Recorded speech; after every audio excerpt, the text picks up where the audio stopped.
Delivery po. Anong delivery? Parang wala naman ako in-order, kuya. Nakasulat po dito, Susan. Kayo po ba yun, ma'am? Oo. Sige, baka nakalimutan ko lang. Nay, ano po yan? Cellphone? Di ba mahal to? Opo, Nay. Paano ka nakabili niyan? Siguro nanalo ng raffle si nanay. Nay? Oo, anak. Bakit? Nabalitaan niyo na ba, Nay? Uso yung mga scammer ngayon. Totoo ba? Grabe na talaga ngayon, anak. Sabi sa nakita ko, Nay, nang scam daw siya ng mamahaling cellphone gamit ang credit card ng ibang tao. At ito pa yung malala, Nay. Nang scam daw din siya ng pera. Delivery po. May delivery ata, anak. Delivery po. Ikaw na naman, kuya. Susan po ulit, ma'am. Wala naman nga ako in-order. Wala akong magagawa dyan, ma'am. Sa'yo nakapangalan eh. Sige na po, una na ako. Ano na naman laman neto? Pera? Ito ba yung sinasabi ni Scarlett na galing sa scam? Pero bakit sa akin nakapangalan? Anong gagawin ko dito? Hindi naman ako yung scammer. Nay, may naghahanap po sa inyo sa labas. Anak! Sige, pupunta na ako.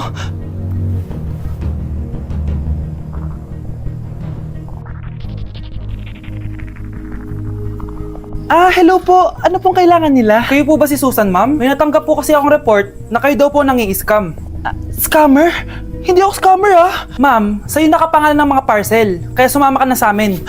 Hindi nga ako scammer! Ikukulong ka na namin. Huwag niyo ko ikulong! Hindi ako scammer! Itigil niyo na yan! Hindi si nanay ang scammer. Pero nasa bahay na to, ang totoong scammer. Hoy bata, huwag kang mangialam. Wala ka namang ebidensya. Pero nay, alam ko hindi ko yung scammer. Tara na, sumama ka na sa akin. Mga anak, aayusin ko to, ha? Babalik din ako, okay? Kung sino man sa inyo yung totoong scammer, umamin na kayo! Nakulong si nanay, di ba? Ate, walang may gustong makulong si nanay. Tsaka bakit kami lang tatlo sinisisi mo?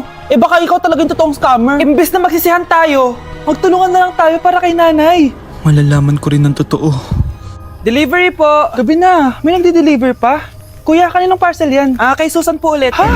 Paano nangyari yun? Nasa kulungan na si nanay. Aba ma'am, hindi ko po alam. Taga-deliver lang po ako eh. Sige na po. Oh, nasa gitna yung kalaban ha? Hoy, ayusin mo na itong mga damit mo. Ilagay mo muna dyan sa kama. Oh, ayun na! Paano naman ito laman ng parcel na to? Nakakainis, talo na naman. Ano ba to? Ba't nandito to? Ito ba yung galing sa scam? Sabi ko na nga ba? Ikaw yung scammer! Ate, hindi ako yung scammer. May parcel na dumating at nakapangalan kay nanay. Di ba pang computer to? Ikaw lang naman mahilig mag-computer dito eh. Ano na namang scam ang ginawa mo? Pasalamat ka, minor de edad ka pa. Bawal ka pa makulong. Pasensya na sa ginawa ng anak ko. Pagsasabihan ko to. Basta wag na uulitin ha. Ako na magbibigay sa mga may-ari neto. Sige na. Ang galing mo talaga. Oh, ito. Sino to cellphone? Akin tong pera. Mas kailangan ko to. Galingan mo pang mang-scam para mas marami tayong makuha. Bahala sa'yo. Makakaasa ka. Gagalingan ko pa. Nay, gusto ko daw makilala ng jowa ko. Sige anak, papasukin mo. Sige Nay. Babe, pasok ka. Halika kayo, kumain muna kayo. Babe, kain ka na. Anong pangalan mo, iho? Anak, hindi ba ito nagsasalita? Baka nahihiya lang yan, Nay. Ikaw talaga, babe. Sige, kain na kayo.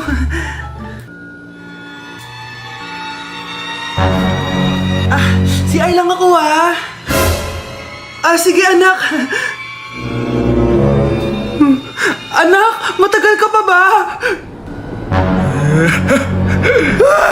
Sabi ko na multo ka eh. Halika dito. Anak! Bakit ka tumatakbo, Nay? Yung jowa mo!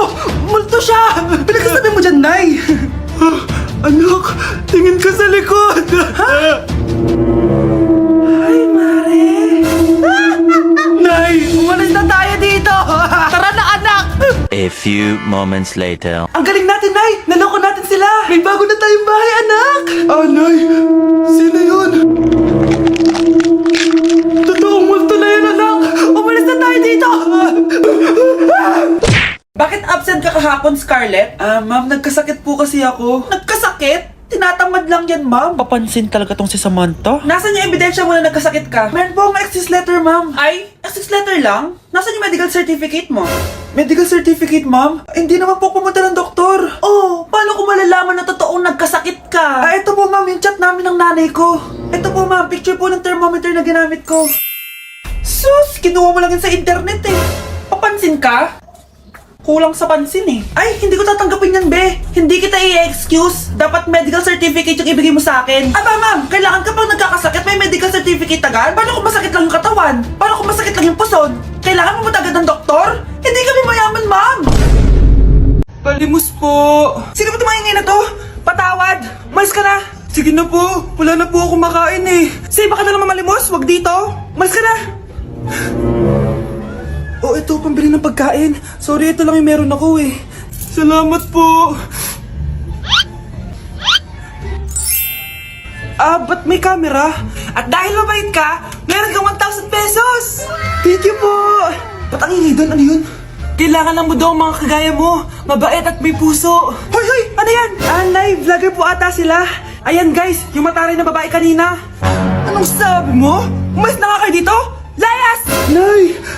A few moments later. Uy, Mare! Ah, Mare! Sikat ka na! Ang sama daw ng ugali mo! Ha? Ah, di totoo yun! Alam mo yung mga fake news, di ba? Bait ko kaya. Tignan mo na lang, Mare! Fake news lang to. Totoo nga! Di pwede to! Palimus po. Hoy, ikaw! I-delete mo na yung video na yun! Ano pa pinagsasabi nyo? Kunwari ka pa, ha? Eto ka! Hoy, hoy, hoy! Ano yan? Ah, wala to, Kap! Ah, huwag ka na magsalita! Sumama ka na sabi sa presinto! Wag po. Magbabago na ako. Anak! Anak! Okay, class! Welcome back! Oh, ba't parang di kayo masaya? Paano kami magiging masaya, ma'am? Eh, 10 activities yung gagawin namin. Alam nyo, puro kayo reklamo. Konti pa nga lang yan eh. By the way, may bago tayong gagawin. Sabihin niyo sa akin kung ano yung New Year's resolution nyo. Mag-umpisa tayo kay Kyle. Ah, ako po, ma'am? Sige, ako. Ako ba si Kyle? Ang New Year's resolution ko ay mas gagalingan ko pa sa school. Very good. Okay, next, Scarlett.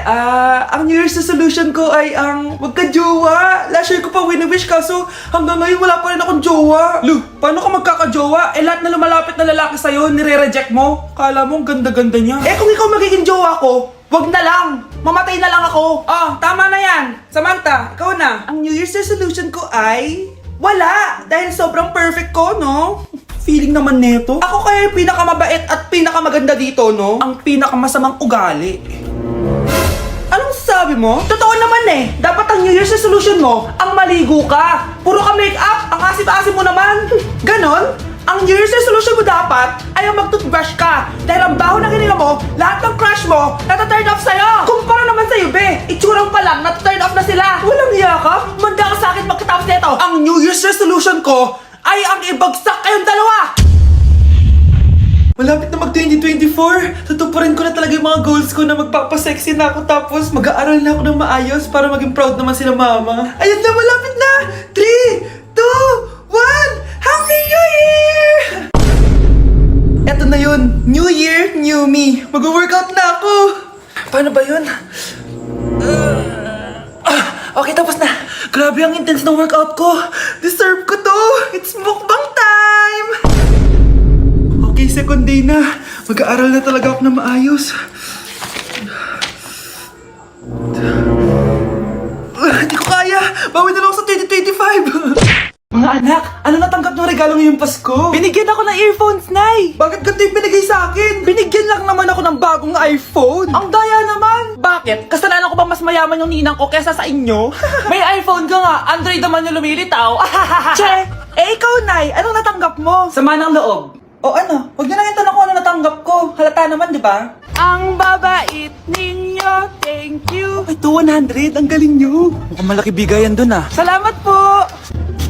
Jingle bell, jingle bell, jingle... Oh, ito. 10 pesos. 10 pesos? Sa kanila 100? Bakit ganito lang yung akin? Di ba ikaw yung ex ng anak ko? Yung nanloko sa kanya? Salamat ka, binigyan pa kita. Sungit! Asim naman ng anak nyo. Aba, bastos! A few moments later. Hi, Mars! Ay, ito na ba yung anak ko? Ang laki niya na pala. Ay, oo, Mari. May girlfriend na nga yan eh. Boyfriend po. Ah, marunong din yan kumanta, Mare. Baka gusto mong marinig. Nay, ano ba yan? Talaga? Sige nga po, sampol. Kumanta ka na! Gusto ko nang bumitaw. Ayusin mo! Paano ka magkakapera niyan? Gusto ko nang bumitaw. Galing naman. Oh, eto, pamasko mo. Ay, akin na yun, Mare. Baka mawala pa niya yan. Burara pa naman yan. Ay, wait. Isasend ko na lang pala sa Shopee Pay ng inaanak ko. For sure, hindi niya mawawala yun doon. May Shopee Pay na pala. Sige, gagamitin ko yun. Thank you po, Ninang. Got you, inaanak.